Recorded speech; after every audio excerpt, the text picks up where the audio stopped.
Welcome to For the Sake of Heaviness. My name is Butch Ballich. I'm here as always with Mr. Merciful Mike Smith.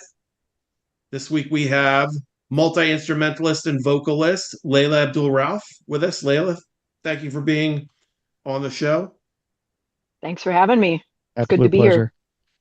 It's great to have you here. Leila's latest album, Andros Insidium, was released on the 17th of April on $20 Spin Records. You can get it at the digital at your Bandcamp, and you can get the CD and the vinyl over at $20 Spin. So everyone, I'll just say ahead of time, spoiler alert, we both love the record. I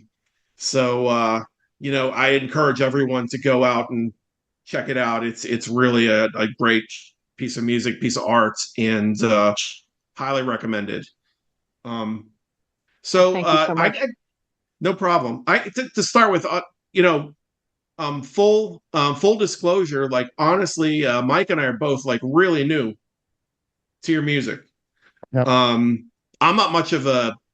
I was never much of a. I like some death metal, and I'd heard of Vastum, but I didn't know of Vastum, and we got hip to the record and checked it out, and I was like, oh my! I said to Mike, I said, Mike, you got to listen to this. It's like it's different from, it's like, Mike and I talk a lot about, like we just had Joey Vera from Armored Saint on, but we like all kind of different we find heavy in all kind of things, and there's an intensity to the record that we both love all kind of music, and I was just out of the gate, I was floored by the album, and we've spent the last couple weeks, I think, like trying to go back and listen to your back catalog and get as much as we can, and as soon as we heard it, and we got in touch with Dave to try to get an interview with you. I want to talk to you about the record, because like I said at the top, I just think it's a really tremendous, great record, incredible. And I think that Thank you so much. it's one that I hope a lot of people hear and get into. Like Butch said Yeah. too, we've always said the parameters of heavy are wide and far, and we like anything that falls into that. And it's in the eye of the beholder, the ear of the beholder. So when we first became privy to you and your back catalog, like Butch said, it was an instant, how much of this can I absorb at one time, because we were that impressed with it. So having you on today is an absolute pleasure. Oh, thanks. It's an honor. Thank you. No problem. Yeah, it's something, really interesting being on a metal label now. This is the first record I've released on $20 Spin. And, it's sort of like, it's a bit of a curse and a blessing. Mhm. You have like, you have a bigger audience because it's $20 Spin and, my past releases, but it's like, how many people are going to be open-minded enough to want to actually listen to it and absorb it, and not put it down because it's not metal enough, or so it's been an interesting experience. Yeah. Well, while we're talking, I mean, since you brought that up, I think I've found as I've gotten older or met more people around the world that listen to heavy music. I think when I was 14, I was my scope was very much like this, and now at 55, it's like very wide, and I wonder. I feel like there's a lot of people that like heavy stuff that aren't just so it has to be heavy sonically. There's a that like they're into like the darker music, or there's like an intensity and a darkness to it too. So do you feel like it as that people in the scene are actually a little bit more, on one hand, I know playing in listening to Vastum, and obviously these are two different worlds in a lot of ways sonically. They really are. So, but do you feel like in your travels throughout the years that folks are open to the kind of but that like the love Vastum also love what you're doing, that aren't just necessarily like already like bought in on you because of your tie to the band or Yeah, I mean the Vastum fans, there is a sliver, like a minority of fans that like everything I do because it's me. Or they found out about me through Vastum, and then they found out about my solo work through that, and they love it.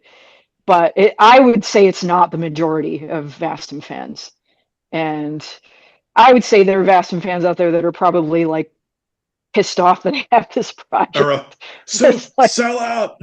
or like not even because there's obviously not a sold out thing, Right.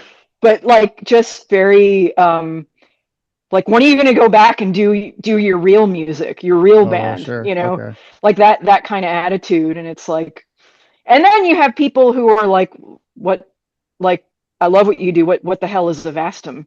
Like they have nothing to do with extreme music at all. And this is what they know about me, and this is what they're following. So it's very interesting being in all these different worlds. Yeah. It's like you have to speak multiple languages in a way. Right. Like Yeah, you totally. can't make assumptions. Yeah, you totally do. Before we start talking about the record itself, Mike and I always like to go back a little bit and talk about your influences. What first drew you into the idea of I really want to I'd like to be a musician. I want to go into this. I want to pick up guitar. I want to play piano. Or what was your background that led you down the path then into music? I was a very obsessed little kid. Like 6 years old. I would go to the records. I would take vinyl home and uh, just like memorize everything I listened to. And like memorize all the riffs, all the like even classical records. I would bring those home, and I would just like memorize like the melodies and like I remember bringing in um like a John Williams soundtrack to like first grade show and tell, All right. and put on the scariest sounding song on the record, and like terrified. They thought I was such a weirdo, but it was like I think that passion actually started, it laid the groundwork to do the kind of music that I'm doing now. And so, I first, like, my parents forced me to do piano lessons when I was at that age, and I just wasn't having it. I think Right. I had like 2 lessons, and I was like, this is not for me. I want to just, like, my dad had this beautiful grand piano, and he hardly played it, and no one played it but me. And I would just riff around on it, before. This is like between the ages of like 6 and 10. That's how Right. I entertain myself. And then, I was like the band nerd as a kid. I did all the, concert band, marching band. I was, a brass player then. That was, I was first a flute player, then a trumpet player, and did jazz and did choir, all that stuff. And so, and then I hit my early teens, and that was like, none of this stuff is cool anymore. So I'm going to Yeah. start playing guitar. And then when I picked up guitar, I didn't want lessons either. I was really stubborn. I was like, I'm just going to, you know, buy a couple of songbooks and learn some chords and then play punk rock, which is what I did. Like, Right. 14, 15, open mic nights at CBGB's in high Yeah. school. Yeah, that was a really good like foundation Yeah. to like playing my own shows at that age, and then Right. eventually like recording. Like, at what age did you start? Did all kids start with picking up riffs with playing other songs? At what age did you start saying, cobbling your own songs together and writing your own lyrics and things like that? High school. Yeah, I was in my first band was like a punk band. It was called Horseshoes and Hand Grenades. That's And great. And we had a singer. He went on to be in some famous pop punk band, and I can't remember what it was. And then he just stopped playing music like everyone else, except the drummer. The drummer was my high school boyfriend, and he I think he's still like a professional musician at this point. But so I started like writing songs, whole songs, wrote some lyrics, but I didn't get into lyrics more until a little later. And then I never thought of myself as a singer for a long time. Like I was just an instrumentalist, guitar, Right. like really a guitarist. That was what I spent, that's what I really wanted to get very good at. And then when I moved out to the Bay Area in 2003, that's when I was like, all right, I'm going to like put this metal band together. But we want a vocalist who's like really like, it was sort of like a sort of melodic death thrash kind of, proggish kind of metal project called Saros. We had Right. just a couple albums out. Um, and then that split up, and then Vastum got together shortly after that. But with Saros, it's like we wanted like Rob Halford, to front the band, like that level Yeah. of vocalist, and obviously we couldn't find anyone that good. And then we just got tired of looking, and so I by default became like the front person vocalist, and that was like a very steep learning curve. And I don't think, like, I thought I was a pretty adequate singer at that point, Hmm. but I feel like it wasn't until after that band split up. I had several years in Hammers of Misfortune where I really had to like learn how to project over layers of guitar and organ and all that. And then the solo project where I really felt like my singing ability kind of Right. took off from there. Yeah. So was that the pivotal moment then for you? Did You know, you did you once you were just pick through, up singing and just go ahead, go Butch. ahead, Mike? No, go ahead. I'll let you go. Oh no, I was just going to ask if you were but same with like it with playing instruments or with picking up guitar, were you did you just kind of develop your singing voice naturally? I mean, to listen to some of the material on the latest record and throughout your solo catalog, there's points where it's not like did you take official training along the way? Because you can go from uh you could cover there's in the title track of the album the really dark like screamy kind of stuff, but then you have there's parts of the record where you're singing in an operatic Right. style, like you sound totally trained, so That's exactly it's where I it's was amazing, going. like the breadth of your Yeah. voice. Yep. Oh, thank you. I took just like maybe 3 vocal lessons when Wow. Saros was around. So, I mean, that's like almost 25 years ago. Yeah. And I learned some good things there. At some point 15 years ago, I took a workshop in Eastern European folk singing. Hmm. And that was just like one day, like a 4-hour day. But I think it wasn't until I really got the solo project off the ground live and toured and, really pushed myself and then started writing differently, like with this record, trying like sort of that plain chant style vocal that's operatic, like you said. Right. I'd never tried anything like that before, ever. And that was, just trying my hands at it. So, it's I'd say some of those lessons were foundational in some ways, but I didn't spend a lot of time training. A lot of it was really self-taught Yeah. and just throwing paint at the wall and seeing what stuck. And so I think on this record, there's some of my proudest vocal moments for sure. And now I have to figure out how to do it live Right. that well. Yes. Yeah. Definitely. So to couple with that, how do you are there specific things you do to take to kind of take care of your voice, avoid I know some singers avoid certain foods, so you can get like you can have I'm sure from dealing with other singers, like there could be lists like a mile long of things some singers won't do, and then some singers are like, fuck it, I smoke, I drink whiskey, I'm just going to keep it that, keep to my routine, that works for me, this works for this person. Totally. I'm probably somewhere in the middle of that. I'm good in some ways where, I don't smoke cigarettes. I don't drink alcohol very regularly. I do try to hydrate. I do have a master's degree in speech pathology, so I know a lot about Oh, vocal anatomy.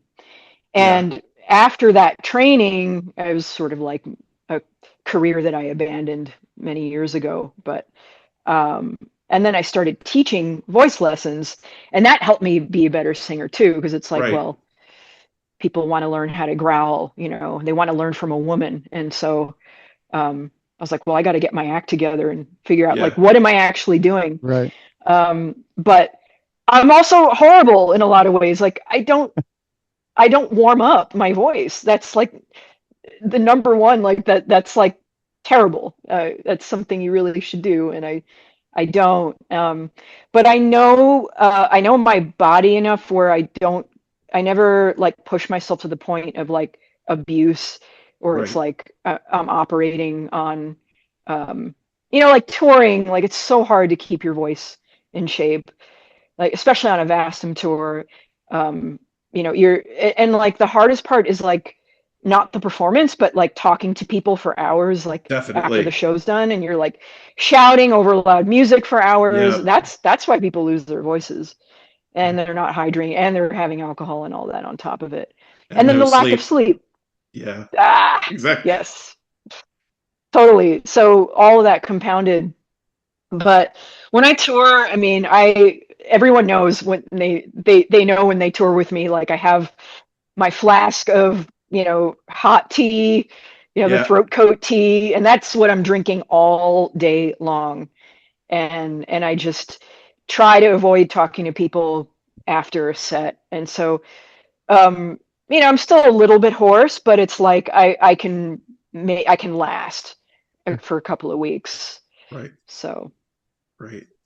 Interesting. Leila, I wanted to kind of jump into the writing process, but particularly from the point of view, for me, your solo material and Vastum kind of coexist in their own realm.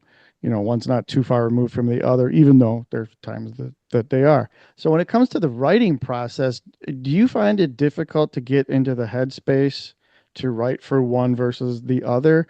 Or is it a simple process where you're like, nope, this is solo, this is Vastum? How does that work for you? It's so separate. Okay. So Vastum, I mean, Vastum's pretty collaborative to a point. Like usually it's one of the two guitarists, it's me or the other guitarist that Okay. write like the whole sort of like framework of the song, like the riffs, right? And Mhm. then the band comes together and arranges it, and then the vocals are like a separate process. The vocals, honestly, for Vastum, we don't work on them for very long. They're sort of like done at the very end, and Sure. like either right before we're about to go in the studio, or actually in the studio, Right. as the last record was. Most of those vocals were written in the studio on the spot. And then I record all my solo albums here in my living room. So I can just work when I'm inspired. I don't have to wait for anyone. I Sure.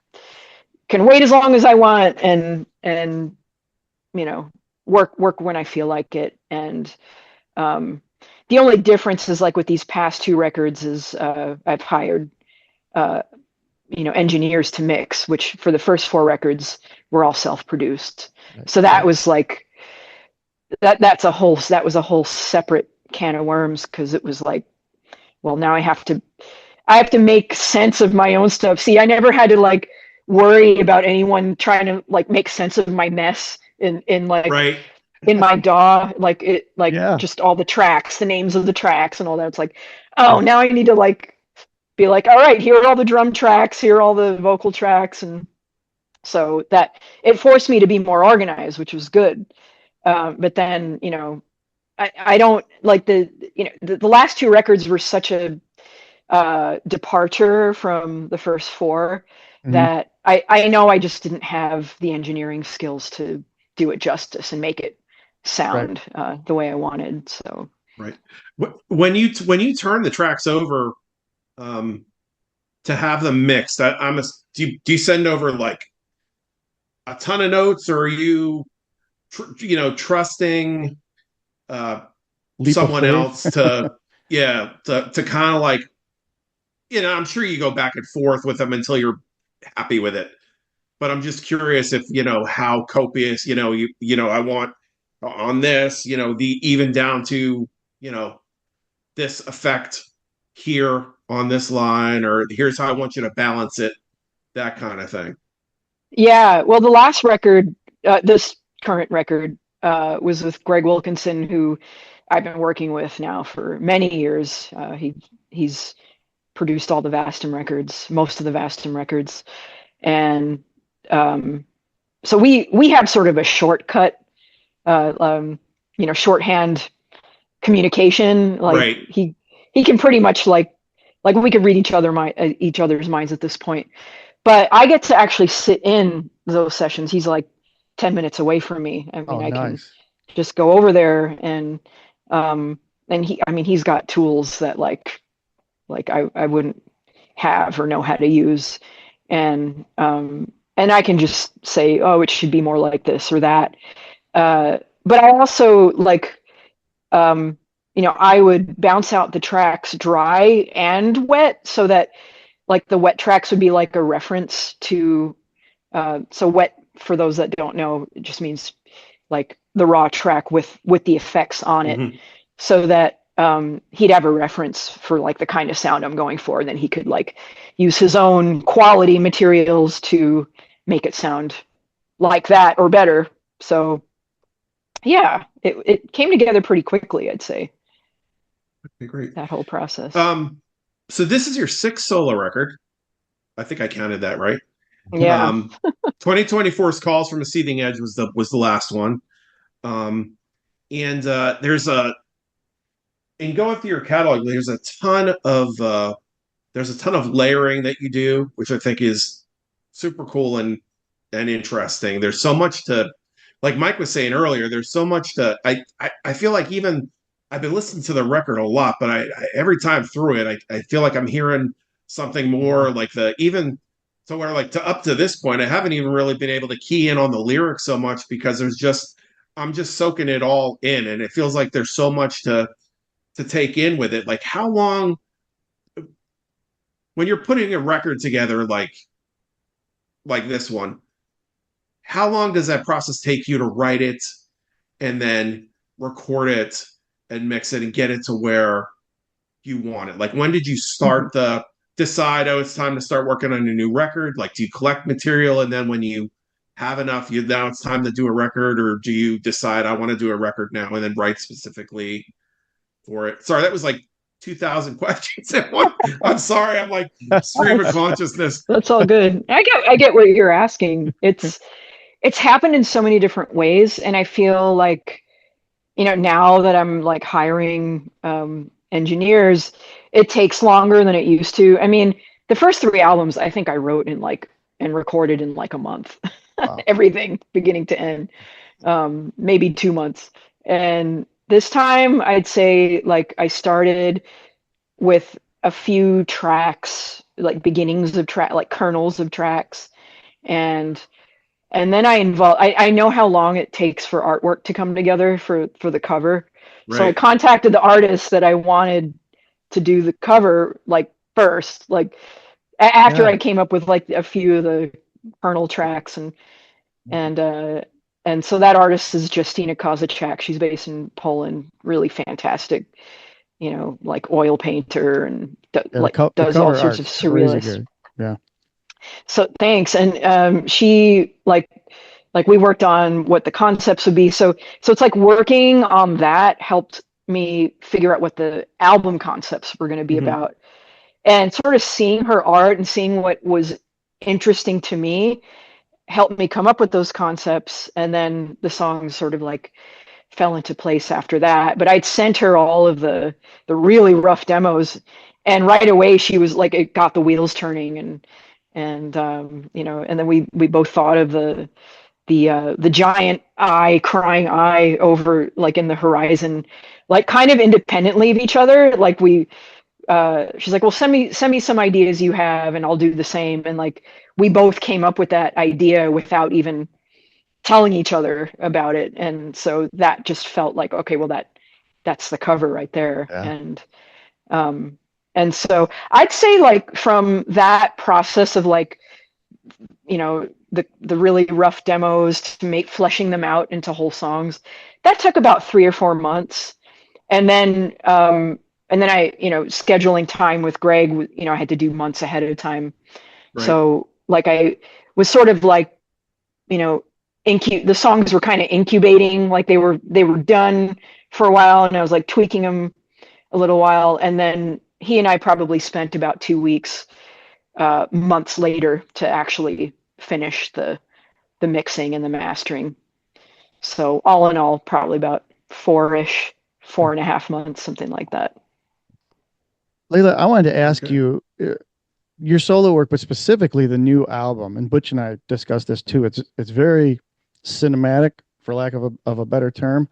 So when That's a I good hear word. music, That's how I describe it. good. When I hear music of that type, though, I'm always amazed at the strong song structure and just how it's composed.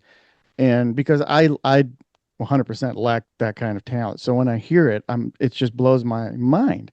So when you're ready for a new album and you're thinking about how to go about composing it, do you hear all of this in your head like way ahead of time? And is there anything, you know, I'm just kind of thinking outside the box. If you're like going for a walk in the park, just being in that atmosphere, does that create music for you that you're ready to put, you know, commit to tape? I hope that makes sense, because I'm trying to convey how I feel when I'm listening to the album, because it's, like I said, it is cinematic, but it paints such an incredible picture. You know, the listener themselves is able to interpret it how they want. So how does that all come about with you? Yeah, it can change from album to album. This one, a lot was in my head because I had like the whole, it was almost like writing an opera in a way. It was Yes. like there are these characters, and but I didn't want it to just be a story about the myth of Inanna and Ereshkigal, the ancient Sumerian myth. I wanted there to be some emotional impact, and uh, so that you're feeling what's happening. So I knew I wanted some kind of epic intro, and I knew I wanted it to immediately go into a second track. So there's different sections of the album that were like I thought of as a whole. Like I knew the title track was going to be totally intense, just really Fantastic. emotionally raw, Yeah. and I knew that whatever came after that would have to be like you're grieving from what you just It's experienced the song before. Yes. yeah. So that's why that plain chant piece, a requiem for Ishtar, was like really like a grieving piece, Right. and the title and everything and the lyrics, and it's like I need the listener to just have a break and sit with those feelings that were kind of ripped open in the Oh, track before, I think you right? achieved that to a T. I love what you just said about that. You definitely did achieve that, because it's a full listening experience that I find you don't necessarily have that conclusion feeling at the end of a piece like you do with the new album. It has that start. It's for me, it's like broken into acts, and that concluding part just, you know, it finishes it off completely. Oh, totally. Thank you so much. No, I appreciate the time you took to take it all in, and I didn't want it to end on a depressing note. So it was sort of like I felt like the final track, Return to Anu, was like this return. It was like return from the underworld, back, she's back with her people. Mhm. We're embracing her, we're appreciating her power and her wisdom and all of that. And so like there's a lot of beauty in that track that I think um like I wanted it to have that beauty, that femininity, but also a lot of power and sort of like a resolution and I wouldn't say quite a happy note, but sort of a triumphant note. Sure. Yeah, I think but that you know, sums it. but then like I brought in the earlier pieces, you know, I weave them back into that track. I do that a lot. I'll take reprise. Yeah, exactly. Yeah. reprise. Okay. Yeah. Yeah. So And then I have to give credit to Greg for the abrupt ending where how it just cuts off. That was brilliant of him. So very impactful. Yeah. you know. So based on that, Butch and I were kind of curious. Have you ever given thought to scoring films? Oh gosh. I mean, just if you know anyone, I'm available for hire. Yeah, it's a hard industry to break into. It's all about the connections, and yeah, I would love to do that. I've done a little bit. I've done some live scoring. There was a organization in San Francisco that did. They called it the International Women's Film Festival. It was very small, and a bunch of like independent filmmakers would contribute like these 10 to 20 minute, you know, film shorts, and they would bring in artists to perform live to them. So I scored a couple of those kind of things. That was a really long time ago. My bandmates, I have an electronic trio. A lot of people don't talk about very much, called Ionophore. We've been around a long time. And the two other guys in that project, one is based in New York, the other is in London. They do all kinds of soundtrack work, and you know, I think I contribute to maybe a couple of those things. I don't remember, but we've collaborated on like, you know, dozens and dozens of albums at this point. I can't keep track. They're sort of like they're my brethren, you know, music composition soulmates. Yeah. So yeah, we've done a lot of stuff under many project names. Yeah, I checked out I did get like we said, there's so much music to get into, Leila.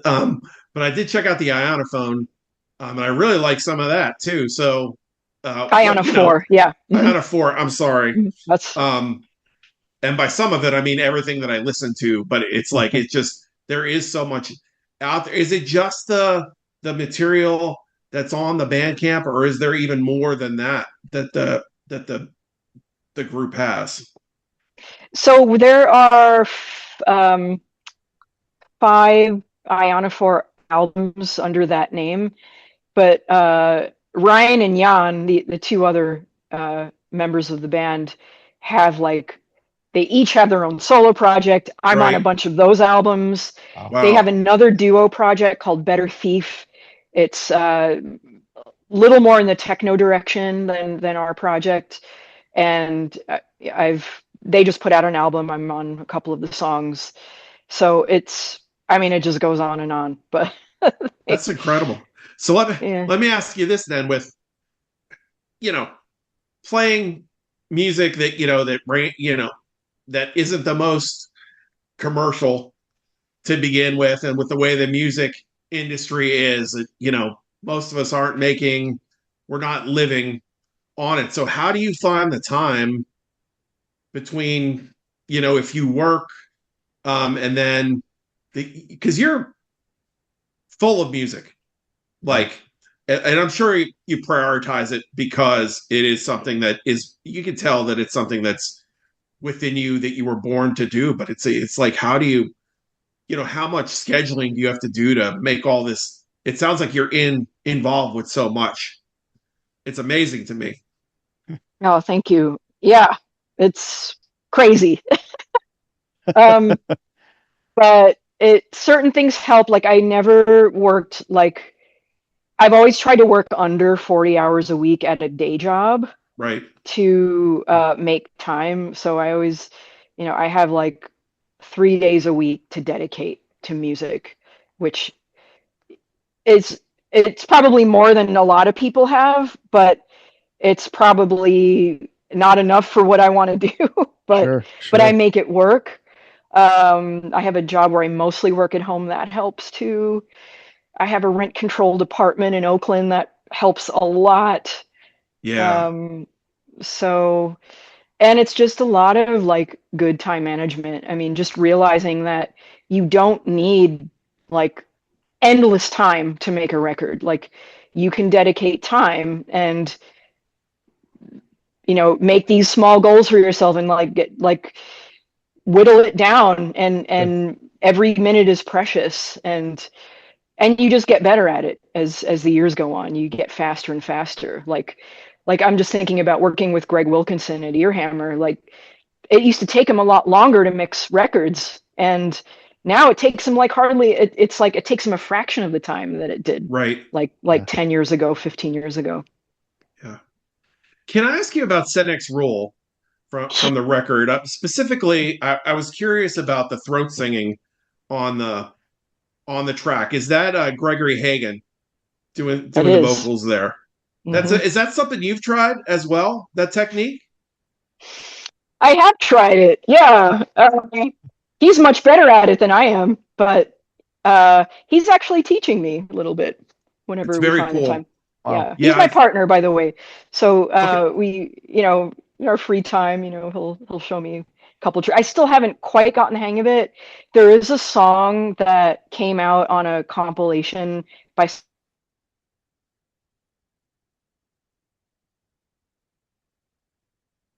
Come on. there's a track called Mukhalafat, which is the second track on Calls from Receiving Edge, and I'm throat singing there too. But it was like one of those moments where I got it going, and I Yeah. was like, oh, hit the record button while I still have it, and Get it now. get it right. Yeah. So I got it, and then I tried doing it again like the next day, and I couldn't do it. And so there are moments where it works, and there like I haven't. There's like a code I haven't cracked with it Yeah. where I can just do it. So, and I know on that song I wanted Gregory to do the vocals on it. When I decided I wanted vocals at all, I was thinking maybe it should be an instrumental.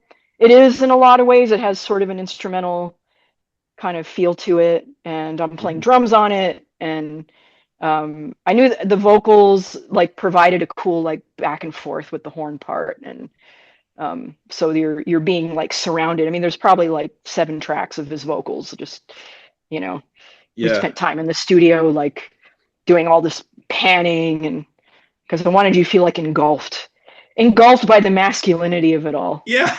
It's an amazing technique, and like yeah, you described it better than I can. It does that's totally what I hear when I hear that. I just think it's super. I wanted to ask about it because it's you don't hear it too often, but you know the times I've heard it, it's just super. I just think it's super cool. There was a death metal band from Ireland. I don't know how many years ago it was now that they were here in Pittsburgh. And damn if I'm Malthusian came here on tour, and the Oh, yeah. one of the guys in the band was doing that on stage, and I was like, I didn't know that he could do that. I have like a friend from high school. I was a drama nerd when I was in high school, and um, one of my friends from back then is really into this thing. He's brought this up to me, the technique, and it's like I wouldn't even know where to get started with it. So I just wanted to point it out. I thought it was really cool. There. We wanted to talk about the video for Andros Insidium. Oh, yeah. This is super intense, very evocative and nightmarish too. Can you? To me, some of the imagery in this is like it reminds me in a lot of ways. You know, and I'm not an expert on old horror films, but there's like it almost has like an Argento vibe to it. Just the juxtaposition of that white piano, and you have the red Yep. veil over you while you're playing, and then the blood in the gully of I'm sure there's a technical term for that piece on the top of the piano, but I'm an idiot. So, I wish I but knew it too. and then just the visuals in the video. I mean, the first time I heard the song, I was terrified. It's a very strong, like emotional, and I think uh, you know, I do think it is. Especially if you're not expecting it. When the death metal vocals come in on that, the brutal vocals come in, it's jarring. Um, and I just think it's again, like an incredible piece of music, and then to see the visual with it too is just so effective. Can you talk about what went into the making of the video? It looks I mean, it's shot beautifully. Visually stunning. It really is. Yeah, it's just like Mike has just said, it's a stunning piece of work. Oh, thank you. Yeah, Marcel Murray directed it. She's here in Oakland under her imprint, Tritonia Films. She's really she's well on her way to I mean, all her videos look very professional, and she's quite resourceful, and she helped come up with the image concepts, and we hired a bunch of volunteers to do all the fake blood, all the scenes, the cloths, Yeah, the broken mirror with the magnets. We had people sitting under a table with magnets to pull the mirror apart and all that. And yeah, I mean, she's so pro. I mean, she had the storyboard, a full storyboard for the video before we even shot. Oh. And that's the first time I think I've worked on a video that was done to that level of professionalism, and it had a special color treatment put on at the end. And so, yeah, I was going to bring that part up. All the stops. Yeah, the color palette that throughout the whole video is very striking. That was one of the first things I noticed too. And Butch and I discussing ahead of time, we both noticed that right away. So it is a very visually appealing video when you're watching it. But then those visuals mixed in with the music on top, incredible. Yeah, no, I really appreciate all the work she and her crew put into that. It was a lot. Yeah, it's incredibly powerful. Moving into live performance, I know you have shows coming up May 28th at the Center for Computer Research in Music and Acoustics, CCRMA, in Palo Alto, California. And then May 30th, you'll be at the First Church of the Buzzard in Oakland, California. So, and everyone, by the way, I'm jealous because I'm in Pennsylvania and I would love to see the shows. I'm actually hoping that at some point you'll tour and we'll get to see you live. But how do you approach this material live, since there's so much, there's a lot going on? You do layer a lot. Do you take a band with you, or do you rely, do you bring some sequencers out and some loops and things like that to get some of the background stuff going so you could focus on certain instruments at particular times or sing? Or it sounds like it'd be amazing live.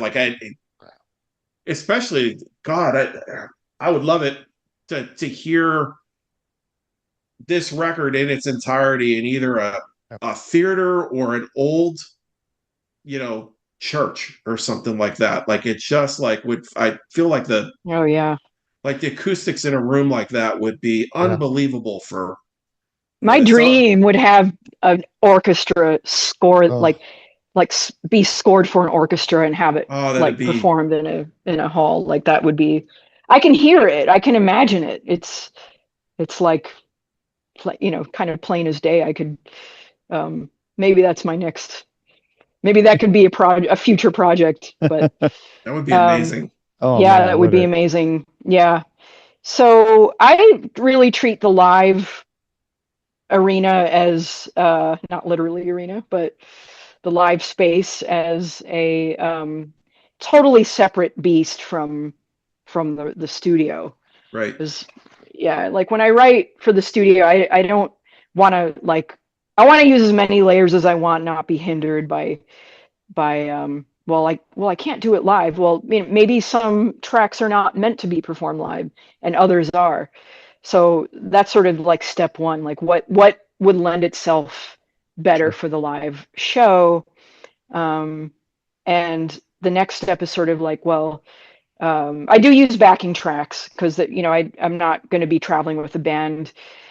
Touring with a band is so expensive, and Yeah. it I get doesn't it. really make a like financial sense anymore. Like bands tour. I mean, I don't know how bands who are not known, like to some degree, or have some sort of financial pull, do it anymore. It's insane. Yeah. So I prefer to tour solo more these days because it's just better in so many ways, so much more lucrative. But so there are backing tracks, but then I have to decide, like, well, which of the tracks am I going to do live? Like, there's Right. always the trumpet is sort of a center piece, and synth parts, synth solos, and things like that. Um, so that's sort of the next phase, and then there are parts where I strip away that, like, I feel like don't really need to be there for Mhm. the live performance of it, especially with the vocals. Like, I won't have all the harmonies there. I'll just write, or sort of like arrange the vocal part, uh like one melodic line that sort of encompasses The the heart of best the, of yeah. the heart of it, exactly. Yeah. Yeah, so it takes a lot of trial and error, and then you have to kind of recognize when things aren't working, and then go back to the drawing board and Sure. start again.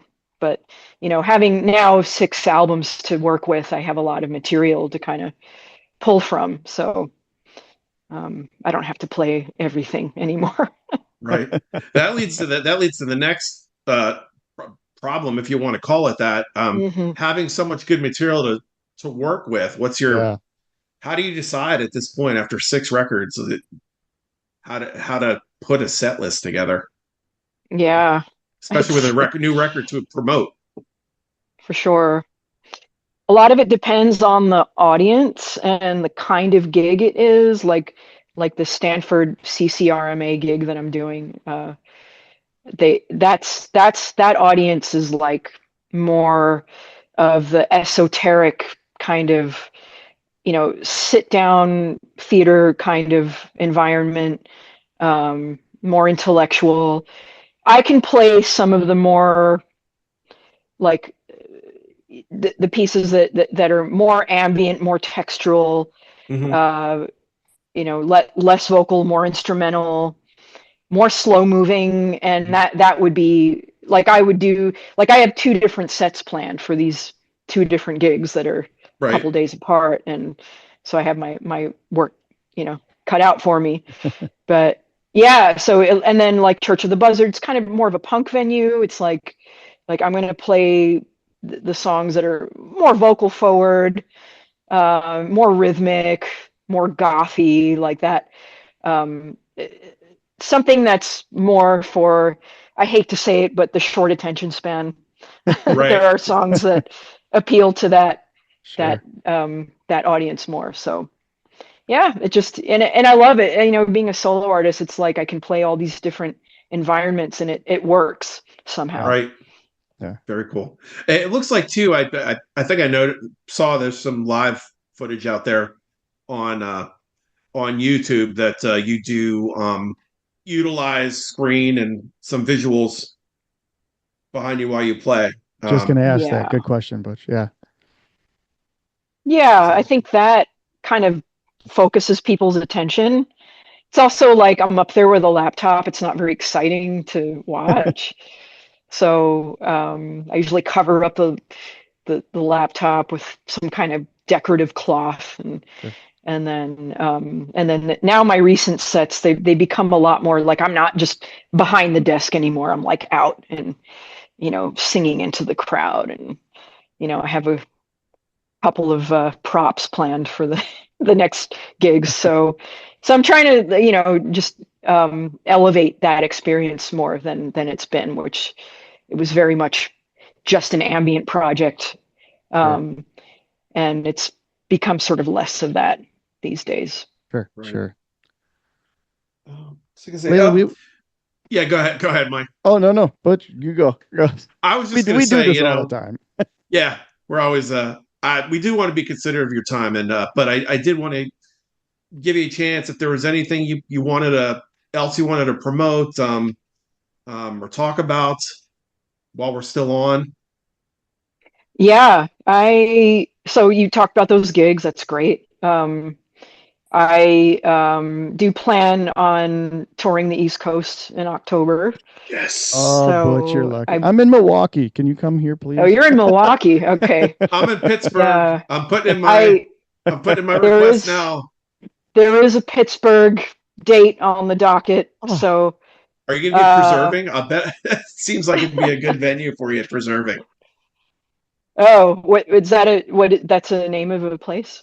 There's there's a there's a record store that started in New Kensington. I'm in a town called Natrona Heights. It's about 30 minutes up from the city of Pittsburgh. And he's had a ton of show. He went from like this tiny little punk rock store. Like he was just selling punk rock and some metal records. It was this small little room. I forget how I even found out about it. I think my kid was like, "Hey, there's a record store right here in town." I'm like, "Oh, well, we gotta go." And he grew and grew, and he has his building is inside it was the Salvation Army, but it was an old church at one point. So he's got a full record store, and then there's a downstairs room where he has one venue for bands like Raven just played there, Tribulation has played there, Mortius was just there. And then there's a room he opened up within the last couple of years upstairs. It's in the old chapel. It's a bigger room, so he has the concerts there all the time. Okay. So I just think that'd be a cool place to see you. But there's a lot of cool venues here in What's it called again? Just so I can talk to my It was called the original name of the store was Preserving the I think it was Preserving the record store experience or Preserving Hardcore is how it started. Okay. And it's changed. It just the shorthand of it is just he's got Preserving there was a Preserving Vinyl store, but now he moved. Okay. He just opened up another store out in Dormont. So yeah, it's a cool venue to see bands. He's got everything from punk to metal to it's all over the place. But awesome. Yeah. But wherever you play in Pittsburgh, I will be there, and I might bring Bruce. Oh, perfect. I'm a cat person, so that's we got four. Welcome. We got four of them. Oh here. my god! Wow. Yeah. That's awesome. So I mean, Andros Insidium was out April 17th. You can get it at $20 spin on vinyl and CD. You go to Leila's Bandcamp to get it if you want it digital. You can get it there. And again, let's just do those dates again. May 28th at the Center for Computer Research in Music and Acoustics, the CCRMA in Palo Alto, California. May 30th at the First Church of the Buzzard in Oakland, California. Go see her live. And definitely, again, to everyone out there, especially the most open-minded among you, like Andros Insidium is an amazing record. I highly recommend it to everyone. Give yourself some time with it. I think it's a deep listen. I think it's one of those records. I think the first time I heard it, I was like, oh, this is really cool. But there was like, and I felt one way about it. Like I said to Mike, I think, oh, this is like, check this out. It's kind of cinematic and. Yep. But then, like I said, the more I listen to it, it's just like to me, it feels like I don't even think of it as like separate tracks so much anymore. Although it has like, to me, I always have to listen to it in one piece. If I start it, I'm finishing it. I'm not jumping around on it. It's just so. But yeah, I mean, listen, we really appreciate your time coming on and talking to us. Just a couple of, nerd new fans. So, and you're welcome to come on anytime you want. You want to promote shows or, anytime you have a new record coming out, please, just let us know. If you want to talk about it, you don't even have to have anything to promote, Feel free to come on. We wish you all the best with the album. I hope that it gets in people's ears and people pick it up, and I hope people come see it live. And hopefully someday, it'd be great to see it scoring films because I think he'd be outstanding. I think he'd be amazing at that. Thank you very much. That's wonderful to hear. Yeah. We'll be sure to put all the necessary links in the description so everybody has quick access to everything that has to do with you. And again, just to reiterate what Butch said, it's been an absolute pleasure and we appreciate your time. Thanks so much for joining us on For the Sake of Heaviness. Our platform is your platform. We're here for you anytime you need us. Thank you, Mike and Butch. Very wonderful to meet you too. Thank you, Leila. This has been For the Sake of Heaviness. Mike and I, and then with Leila Abdul-Rauf. So thank you so much for your time. Thanks.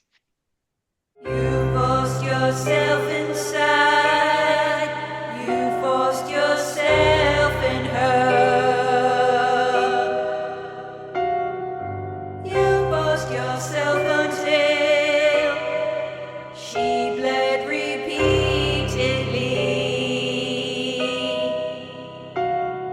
Until